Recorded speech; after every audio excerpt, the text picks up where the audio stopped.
ఐఏఎస్ల అవినీతి చరిత్ర. ఒక కలెక్టర్ ఒక కమిషనర్ కలిసి చేసిన భారీ భూ స్కామ్. ధరణి పేరుతో వేల కోట్ల భూమికి ఎసరు పెట్టిన నాటి రంగారెడ్డి జిల్లా collector Amay Kumar, CCLA commissioner Naveen Mittal. ఇగో వీళ్ళిద్దరు కూడా. అమయ్ కుమార్ ఎవరు? మీడియా కోడై కూస్తుంది. Amay Kumar benami of BRS party.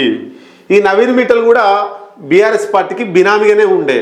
అయితే ఇప్పుడు అధికారంలోకి వచ్చిన తర్వాత వీళ్ళు కాంగ్రెస్ బినామీగా మారినారు. నవీన్ మిట్టల్ ద్వారా రేవంత్ రెడ్డికి వేల కోట్ల ఆదాయం పోతుందట. ఇది నేనంటున్న మాట కాదు, రాష్ట్ర రాజకీయ వర్గాల్లో సోషల్ మీడియా వేదికగా చర్చ బాగా నడుస్తుంది. నవీన్ మిట్టల్ ఎవరు మరి? సిసిఎల్ఏ కమిషనర్గా ఉన్నాడు. అమయ్ కుమార్ ఎవరు? రంగారెడ్డి జిల్లా కలెక్టర్గా ఉండే. వీళ్ళంతా కూడా భూ కబ్జాలు చేసి భూములు అంటే ఆ పట్టాకు సంబంధించి దొంగ సర్టిఫికెట్లు తారుమారు చేసి ఏం చేసినా చూద్దాం. గంధంగూడలో 9 ఎకరాల 36 గుంటల ప్రభుత్వ భూమికి నిస్సిగ్గుగా పట్టా చేసిన వైనం. నకిలీ పత్రాలతో ప్రభుత్వ భూమిని ఏకంగా అమ్మినట్లు పట్టా చేసిన కలెక్టర్, కమిషనర్. కోర్టును తప్పుదోవ పట్టించే విధంగా పోలీస్ స్టేషన్లో ఫిర్యాదు చేసిన గండిపేట తహసీల్దార్ శ్రీనివాస్ రెడ్డి. నకిలీ పత్రాలు సృష్టించిన రబ్య సుల్తానాతో పాటు 14 మందిపై నమోదైన కేసు. సామాన్యుడు ధరణిలో మార్పు చేసుకునేలా అవకాశం ఎక్కడైనా ఉందా? ప్రస్తుతం కలెక్టర్ తక్షణమే స్పందించాలి. తహసీల్దార్ శ్రీనివాస్ రెడ్డిని సస్పెండ్ చేయాలి. కలెక్టర్, కమిషనర్ చేసిన అక్రమాలపై కేసు నమోదు చేయాలి. ఈడీ, విజిలెన్స్ విచారణ చేయాలని వెలువెత్తుతున్న డిమాండ్స్. ధరణిలో నవీన్ మిట్టల్ చేసిన స్కామ్ తాలూకు ఆధారం ఇదిగో సీఎం గారు. మరి సీఎంకు తెలియదా ముచ్చట? అంటే సీఎంకు పక్కా తెలుసు. నవీన్ మిట్టల్ చేసింది తెలుసు, అమయ్ కుమార్ చేసింది తెలుసు. ఆధారాలు కూడా ఇగో వీళ్ళు రాసిరు. ఆదాబైరాబాద్ గండిపేట మండల తహసీల్దారు రంగారెడ్డి జిల్లాకు సంబంధించి ఇగో ఇక్కడ నవీన్ మిట్టల్ అమయ్ అభిషేక్ ప్రభుత్వ భూమి అమ్మినట్లు పట్టా చేసిన తాలూకు ఆధారం ఇది. మీకు అలా గుర్తొస్తుంది, ధరణిలో గుర్తొస్తుంది. ఇదేముంది? This land belongs to govt of Telangana, Gandhamguda village.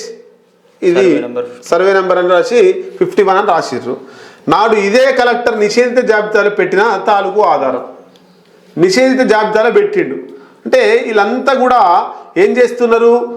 ఎట్లయితే ఆ భూమిని కొట్టేయచ్చు అనేటువంటిది వాళ్ళకి తెలుసు. ఆల్రెడీ సిసిఎల్ఏకి తెలుసు, కమిషనర్ తెలుసు, కలెక్టర్ తెలుసు.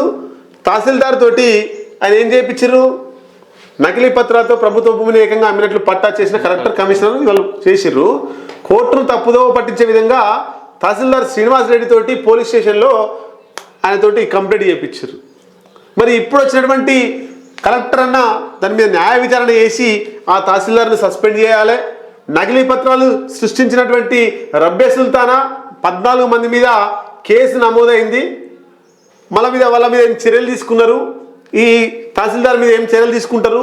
దానికి సపోర్ట్ చేసినటువంటి అప్పటి రంగారెడ్డి జిల్లా కలెక్టర్ అమయ్ కుమార్, సిసిఏ నవీన్ మిట్టల్ మీద రేవంత్ రెడ్డి ప్రభుత్వం, కాంగ్రెస్ ప్రభుత్వం ఏం చర్యలు తీసుకుంటుంది అనేటువంటిది తేలాల్సిన అవసరం ఉంది.